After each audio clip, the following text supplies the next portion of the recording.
আসসালামু আলাইকুম। আমাদের সরকারের কাছে আবেদন, ক্যান্সার, ডায়াবেটিস ও কিডনির মতো জটিল রোগের ওষুধ অর্ধেক মূল্যে দিতে হবে। প্রয়োজন হলে চিকিৎসার জরুরি তহবিল গঠন করতে হবে। চিকিৎসা বিষয়ক সকল কমিশন বাণিজ্য বন্ধ করতে হবে। বাংলাদেশ ওষুধের পরীক্ষাগার হয়ে যাচ্ছে কিনা চিন্তা করুন। ব্যবস্থাপত্র ছাড়া ফার্মেসি থেকে ওষুধ কিনে খাচ্ছে সাধারণ জনগণ। পল্লী চিকিৎসক সমস্যার কথা শুনি অনেক সময় অপ্রয়োজনীয় অ্যান্টিবায়োটিক দিচ্ছে কিনা ভাবুন।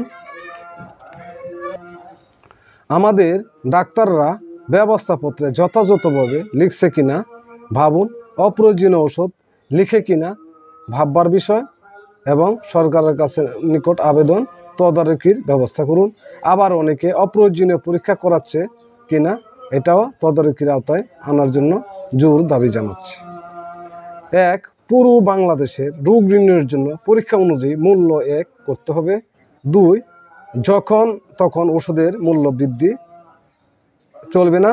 তিন, ওষুধের ব্যবহার কমিয়ে আনতে হবে। চার, পুরো বাংলাদেশের ডাক্তার অনুযায়ী ফি একই নির্ধারণ করতে হবে।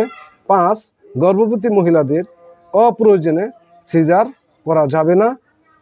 এটা আমাদের সরকার তদারকির প্রয়োজনীয় ব্যবস্থা করার জন্য আমরা জনগণ দাবি জানাচ্ছি। সবাই ভালো থাকুন, সুস্থ থাকুন। ধন্যবাদ।